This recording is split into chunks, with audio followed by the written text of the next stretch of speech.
इसलिए मैंने बोला आप 60 तक करिए, फिर अभी इसका लोग साहब बोल दिया सर बोले जल्दी भाई 100 तक करना छोड़ दे।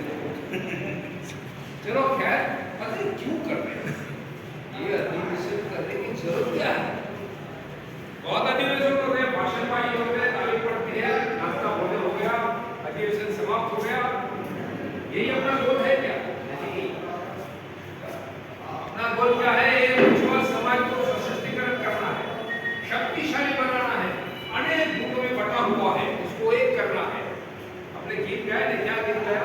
मछुआरों को आगे बढ़ो, गांव नगर अभियान करो, गांव नगर अभियान करो और एक बनो और नेक बनो।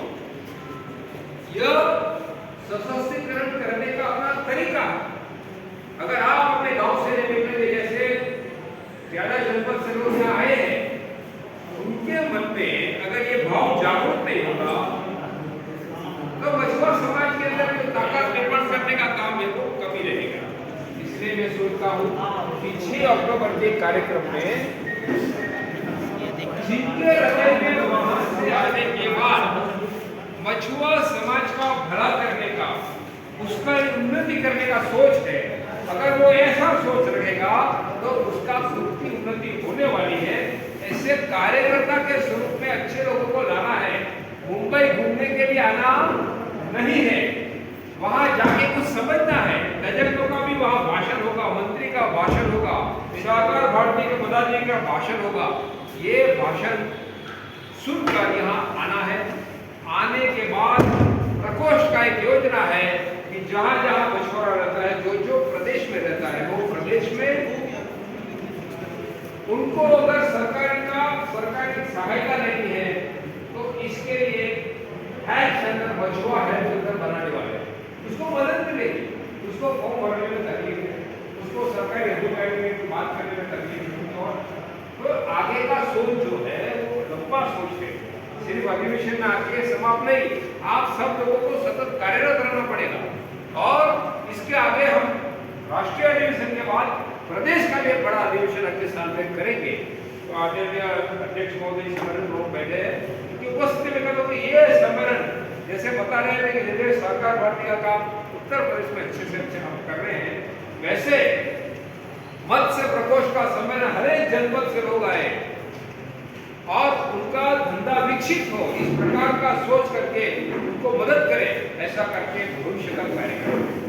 तो आज मेरा जो दौरा है तो विशेषतः यही दौरा है कि माननीय वड़ा प्रधान श्री का जो स्वप्न है, वो स्वप्न क्या है? मछुआरों का उत्थान, मछुआरों की आमदनी बढ़े, समाज के अंदर हजारों लाखों नया रोजगार निर्माण हो, उसके लिए उन्होंने कहा ब्लू रिवॉल्यूशन, नील क्रांति। इसका नाम क्या दिया है? जरा जोर से बोलिए, क्या? नील क्रांति। माननीय पंतप्रधान जी का सपना है कि मछुआरा समाज को सहयोग लेकर देश में नील क्रांति करना है। तो ये नील क्रांति कैसे होगी? नील क्रांति कैसे होगी? बिना मछुआरा नील क्रांति होने वाली नहीं है। तो आप सोचो कि इस देश को जब आजादी मिली तब इस देश की स्थिति क्या थी? इस देश में हर एक परिवार को अनाज में भारत में स्वावलंबन न होने के कारण विदेशों से अनाज मंगवाना पड़ता था। और जो बड़ी लोग हैं, शायद जिसकी उम्र ज्यादा है, उनको मालूम होगा कि कुछ रसिया से अनाज और आती थी, कहीं न कहीं कंट्रोल से मिलती थी। फिर भारत सरकार ने योजना बनाई कि इस देश अनाज में स्वावलंबन बनेगा। तो उसके लिए उन्होंने कोऑपरेटिव सोसाइटी बनाई, उनका बियारण पे, ट्रैक्टर के, खेती के औजार के ऊपर सब्सिडी दिया, हो जाएगा साहब। यूनिवर्सिटी बनाई, वैज्ञानिकों यूनिवर्सिटी में को प्रशिक्षण देने के लिए बुलाया। ये सब करते करते क्या हो गया? भारत हुआ, स्वस्थ हुआ, खेती अच्छी हुई और देश में हरित क्रांति हो गई। आज अपना देश सब अनाज में आत्मनिर्भर है। बना दे आत्मनिर्भर नहीं बना। तो दूसरी क्रांति इसके बाद हो गई। वो क्रांति क्या है?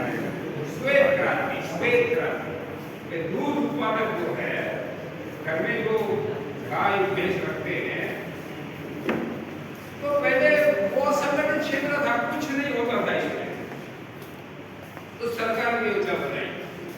पहले ऐसा था कि दूध अगर घर में ज्यादा हो गया तो फिर उसमें दही डाल के उसको मट्ठा बना देते, फिर इसमें से मिला के मक्खन निकाल कर घी लाते, घी बची और बोलते थे भाई गाँव में छाछ ले जाओ, ले जाओ, और ले जाते।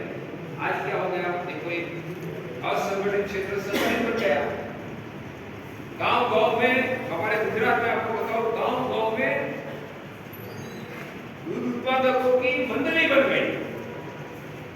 तो जो दूध उसका निकलता है तो सुबह शाम वो टेम्पो आता है, गांव की मंडली के कैन में दूध डालते हैं, वो टेम्पो के दूध ले जाता है और पूरा एक सर्कल ऐसा बना कि 24 घंटे में बिगड़ने वाला दूध आज 10 दिन में बिगड़ता नहीं।